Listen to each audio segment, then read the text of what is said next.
On August 14, 1947, a new nation was born. And several weeks later, the infant country, Pakistan, took its place among the free governments of the world in the family of United Nations.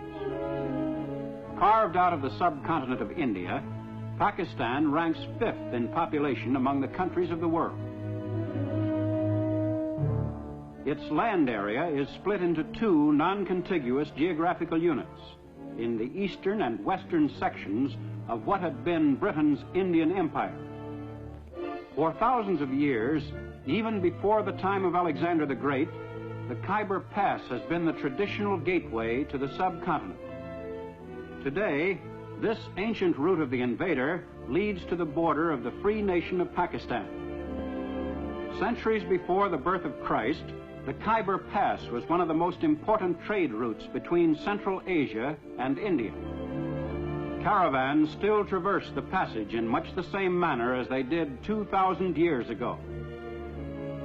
Along the route, fortified villages offered secure shelter to travelers who were under constant threat of attack by marauding tribesmen. Most of the traveling bands that set out to make the difficult trip across the craggy defile were usually well loaded with goods that could bring a considerable price once their destination was reached. As elsewhere in Asia, religion has been a dominant influence in the area which is now Pakistan. After the creation of the new Muslim nation, believers in Islam poured in from India in great numbers. And today, of the 80 million inhabitants of Pakistan, 68 million are Muslims. The people of Pakistan represent a variety of racial stocks. Present-day Pakistanis may trace their ancestry back to Indo-Aryan, Semitic, Mongol, and Dravidian peoples. The average Pakistani is today a swarthy, stocky person. The rugged life in the northwest frontier province has made the Pathans somewhat heavier in build and tougher than their neighbors to the south. The bearing of the frontier Pathans is proud and resolute, and they are regarded as one of the sturdiest peoples alive today.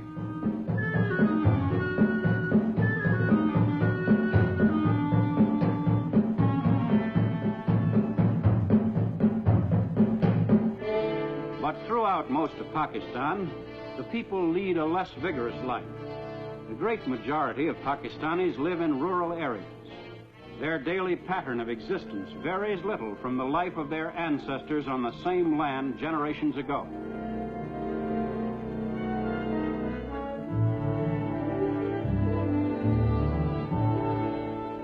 Throughout Pakistan, most Muslims still dress in the traditional manner. In each locality, there are slight variations in styles, but even urban Pakistanis resist any attempt at westernizing their attire.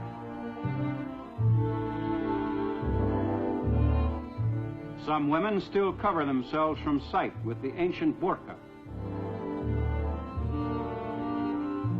Everywhere, the face of this young nation today gives evidence of its religious heritage, from which the country derives its strength and unity.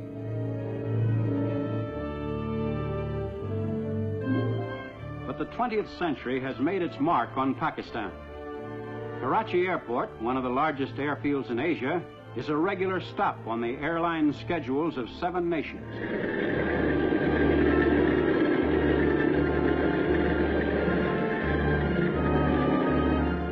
Pakistan, no longer a remote region, is now only a matter of hours from the capitals of Europe.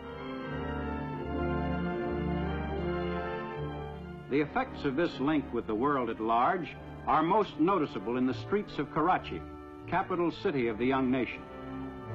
Here, the ancient traditions and customs of the Orient are mixed with modern Western innovations. Seat of the government of Pakistan, Karachi is the hub of an actively functioning democratic state. For Pakistan today is a forward-thinking nation. In the new age of enlightenment, Pakistan's achievements and problems are broadcast to all parts of the land. No longer must Pakistanis be uninformed of their country's development and place in international affairs. Even in the field of journalism, Pakistan has a rich background to draw on and a firm tradition to uphold. In an age in which propaganda is triumphing over truth in many parts of the world, Pakistan boasts complete freedom of the press.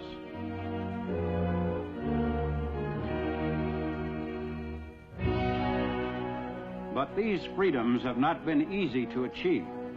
Pakistan's history to date has been far from smooth. When Muhammad Ali Jinnah took over the leadership of the country as the first Governor General, there were many serious problems to be faced. The task of rehabilitating the masses of Muslims who had migrated to Pakistan was second in importance only to the deteriorating political relations between Pakistan and neighboring India, also freed from British rule. The open hostility between India's Hindus and Pakistan's Muslims made the new Muslim nation's first years very difficult ones.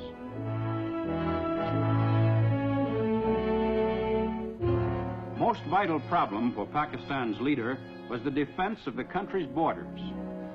The infant nation had to be prepared against attack at any moment. Pakistan's very existence depended largely on adequate military strength, should the dispute with India assume uncontrollable proportions. Well-trained and equipped, the Pakistan Army remained ready to fight immediately should an aggressor threaten the freedom of the country. To support a military force considered adequate by the government, Pakistan must spend 62% of its national budget.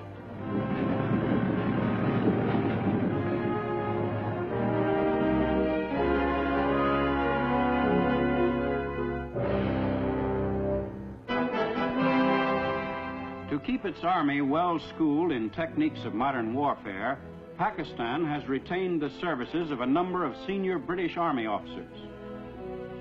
These officers have a thorough knowledge of the problems of warfare in that type of country.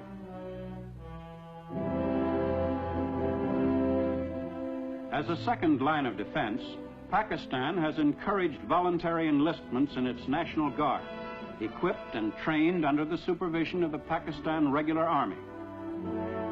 Formation of the National Guard met with such enthusiastic public response that recruiting centers were besieged by volunteers, anxious to play an active part in their country's defense.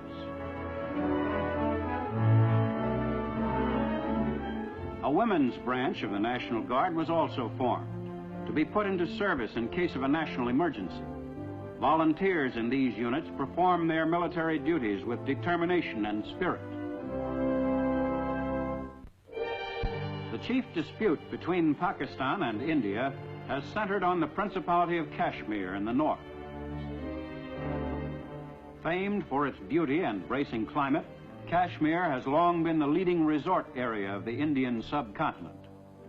Because of its strategic location between Central and Southern Asia, Kashmir has been of vital importance to the nations which adjoin it. Behind its peaceful exterior, Kashmir has been a land of conflict.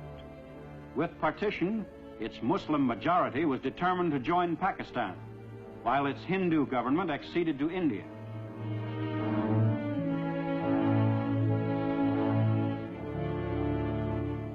After months of military operations for control of the area, a ceasefire agreement between Pakistan and India was put into effect in January 1949 through the United Nations. In April 1950, relations between Pakistan and India were improved considerably by meetings between the prime ministers of the two nations, Liaquat Ali Khan and Jawaharlal Nehru.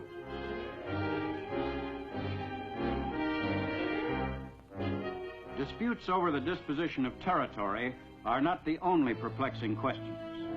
West Pakistan is one of the most extensively irrigated areas in the world, but the headwaters of the rivers which feed that system are in Kashmir and in India. If the principal flow of these rivers were lost to Pakistan, large areas of the country now fertile would become arid. Should India divert the course of these rivers, Pakistan's irrigation system would become useless. Since Pakistan is chiefly an agricultural nation, such a move on India's part would be ruinous to the economy of the country as a whole.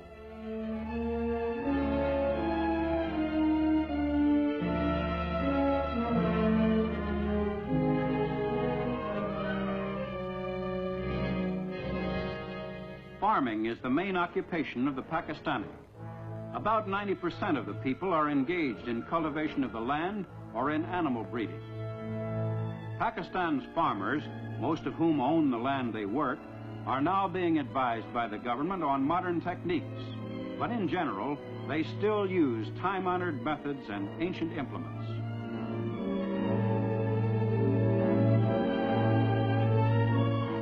Food crops play a most important role in Pakistan's economy. Wheat is the principal food crop of West Pakistan, which raises 99% of Pakistan's total of more than 3 million tons a year. This production is more than sufficient for the needs of the entire country, and the balance of the crop, some 600,000 tons, is available for export. More than 3/4 of Pakistan's total area under cultivation is devoted to the raising of food crops.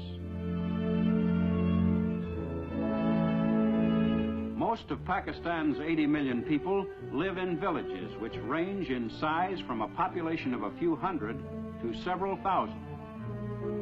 Each villager, by nature an individualist, takes an important part in the life of the community. In most cases, the village is self-sufficient. All minor disputes come before the village council, chosen by the villagers themselves.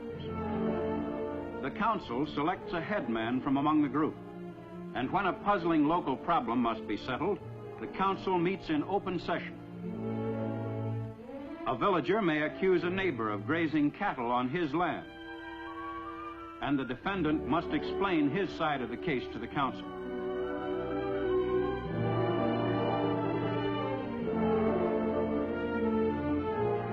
The young nation's concern for its people is everywhere apparent.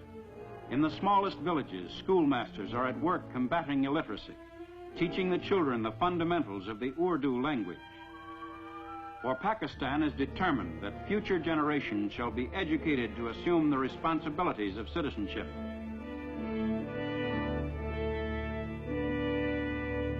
One of the favorite forms of relaxation in the villages is a game of volleyball, a popular sport throughout Pakistan. There are few villages which cannot field a good team.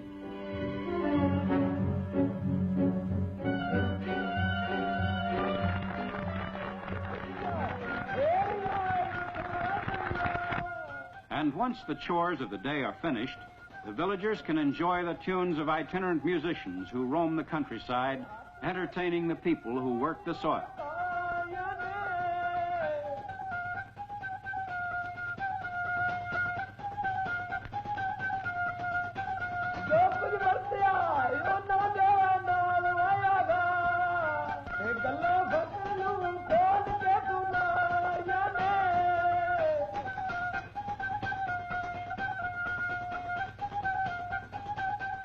Jute is the most important non-food crop, the principal source of financial income to East Pakistan. Called the golden fiber of Pakistan, jute is used for sacking and in carpets, linoleum, and upholstery. More than 3/4 of the world's supply of jute is raised in East Pakistan. Because the nation was left without a jute mill when British India was partitioned, the fiber could not be processed in Pakistan. Pending the construction of mills, Pakistan exports the raw fiber. All of East Pakistan's exports are funneled through the deep-water port of Chittagong on the Bay of Bengal. Through this port are routed also all shipments bound for West Pakistan, the only surface supply route between the two sections of the country. At Karachi, principal port of West Pakistan on the Arabian Sea, the ships of the great maritime nations discharge their cargoes of machinery.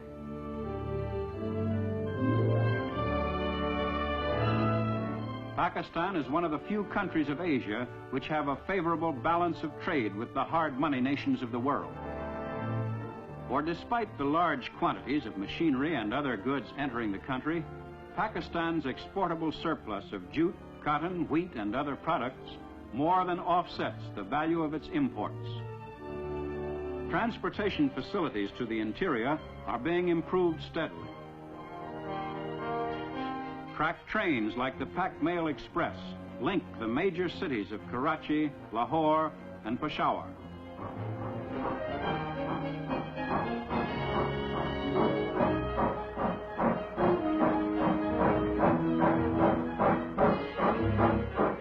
Since most of Pakistan's railways fell under the classification strategic at the time of partition, the government had to maintain them without adequate financial return. But the difficult period ended after some 7 months, and today the railways are on a sounder operating basis than ever before. The railway repair shops are busy converting coal-burning locomotives to diesel-type engines, for Pakistan is short of coal and oil is cheaper and more readily available. Pakistan's concern with its progress and future course of action was epitomized by Prime Minister Liaquat Ali Khan. We will never allow our freedom to be taken away. We shall fight aggression wherever it may be. And Pakistan shall cooperate with all those countries who want peace in the world and progress of mankind. To protect that peace and to achieve that degree of progress, the people of Pakistan are united in their resolve to work ceaselessly. For Pakistan is building for the future, and each Pakistani has a stake in that future. The people of Pakistan today are certain that their young country will grow and prosper, and will, in the years ahead, continue to win the respect of the other free nations of the world. Time marches on.